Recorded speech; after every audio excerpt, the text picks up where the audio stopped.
अब देखिए बातें कैसे निकलती हैं। पहले क्या बात आई कि एक पुलिस ऑफिसर शक के घेरे में आया जिसका नाम है संजीव वाजे ना,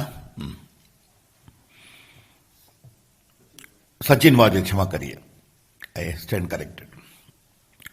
दूसरी कहानी आई कि भारत के इतिहास में पहली बार हुआ कि एक पुलिस कमिश्नर, पूर्व पुलिस कमिश्नर ने लिखा कि होम मिनिस्टर साहब ने टारगेट फिक्स किया है मुंबई से 100 करोड़ रुपया पर महीने का।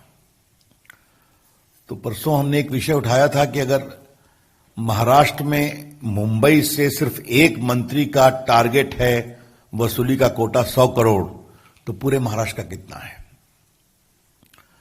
और अगर एक मंत्री का कोटा है 100 करोड़ तो बाकी मंत्रियों का कुल मिलाकर कितना है?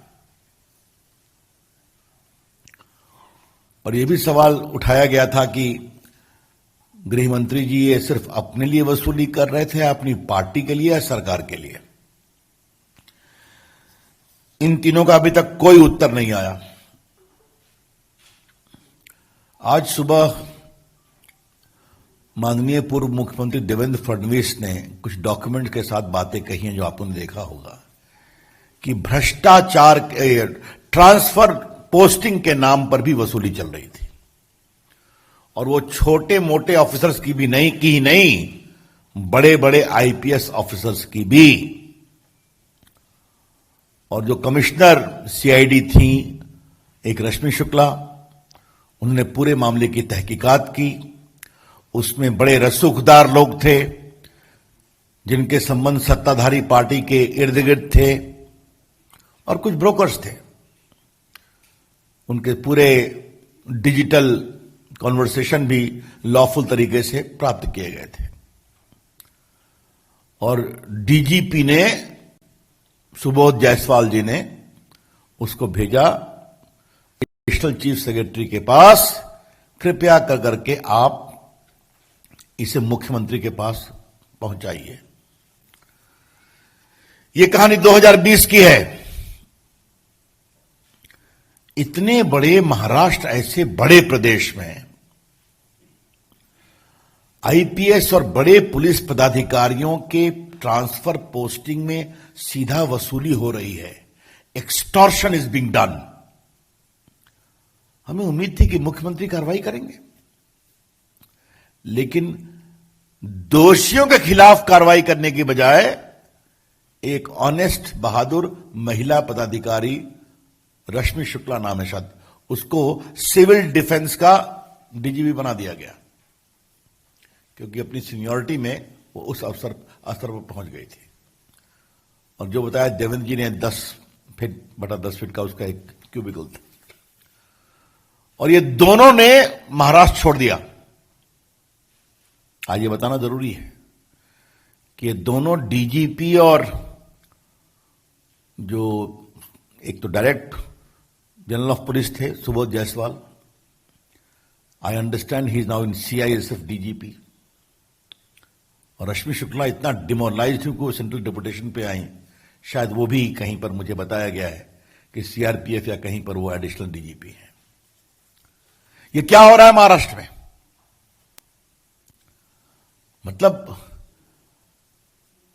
आप director general of police, Maharashtra ऐसे बड़े sensitive state, Mumbai is the financial capital of India, वहां पर डीजीपी अपने एक इमीडिएट नंबर 2 जो कि पूरे सीआईडी की हेड है, उसकी इंक्वायरी रिपोर्ट भेज रहे हैं सीएम को, बताइए, और कार्रवाई करवाइए। कार्रवाई तो दूर, दोनों इन ईमानदार अफसर्स को पनिश किया गया।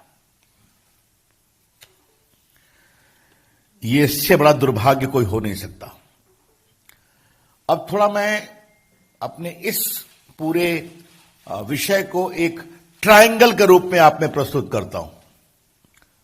सचिन वाजे सस्पेंडेड था लगभग 15-16 वर्ष तक, शिवसेना का मेंबर बनता है, उसको कोरोना काल में रीइंस्टेट करते हैं, क्या कहते हैं? बहुत से पुलिस वाले बीमार पड़ रहे हैं, इसलिए उनकी जरूरत है। रीइंस्टेट किया तो सिर्फ एक इनको किया और 4 कांस्टेबल को किया।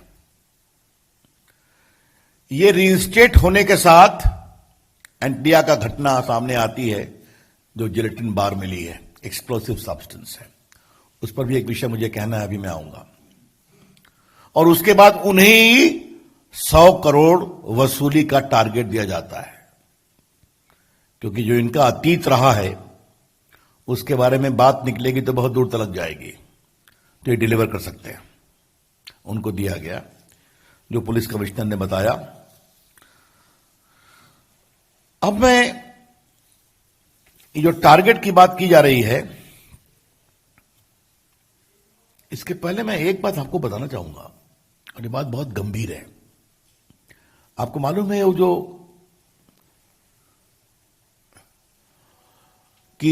जो हमारे स्कॉर्पियो गाड़ी मिली थी, उसमें जिलेटिन मिला था, ठीक है, याद करिए आप। ये एक्सप्लोसिव सब्सटेंस है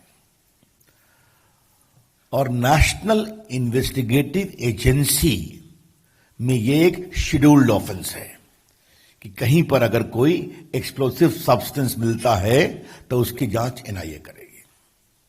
एनआईए उसकी जांच कर रही है, ठीक है। और एनआईए के सेक्शन 8 में एक बात का और प्रावधान है कि अगर कोई कनेक्टेड ऑफेंस होता है तो उसकी भी जांच एनआईए ही करेगी। ये जो उस गाड़ी का मालिक है, इसका नाम मनसुख हिरेन। अभी जो प्रेस कॉन्फ्रेंस थी एंटी टेररिज्म स्क्वाड महाराष्ट्र की, वो उसके बारे में थी। उसमें भी सचिन वाजे का नाम आया है, वो एक अलग विषय है। लेकिन जहां तक मेरी जानकारी है, एनआईए ने रिक्वेस्ट किया है अंडर प्रॉपर ऑथराइजेशन कि इस मनसुख हिरेन के मृत्यु या हत्या की जांच हमें दे दी जाए, क्योंकि उसके तार जुड़े होंगे। वो अभी तक महाराष्ट्र सरकार ने एनआईए को नहीं दिया है। क्यों नहीं दिया है? अगर एनआईए पूरे उस जिलेटिन, उस गाड़ी के पूरे मामले की जो एक्सप्लोसिव सब्सटेंस है जांच कर रही है, तो उस जांच में अगर उस गाड़ी के मालिक की संदेहास्पद मृत्यु होती है तो वो जिम्मेवारी एनआईए को क्यों नहीं दी जा रही है?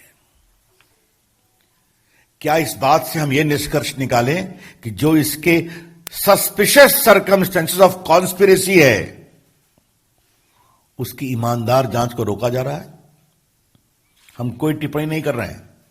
सचिन वाजे ने उनको मरवाया, मुंबई की एटीएस बहुत तेजी से उस पर अपनी गाड़ी भगा रही है ताकि जांच को वाजे पर ही रोक दिया जाए। इस पूरे मामले की व्यापक जांच क्यों नहीं होनी चाहिए? ये बहुत गंभीर सवाल है। आप ही लोगों ने मीडिया में चलाया था कि कुछ जिलेटिन के तार किसी दूसरे प्रदेश के जेल से भी लिंकेज है ना, याद करिए अपने रिपोर्टिंग को आप लोग। तो ये क्यों नहीं होना चाहिए?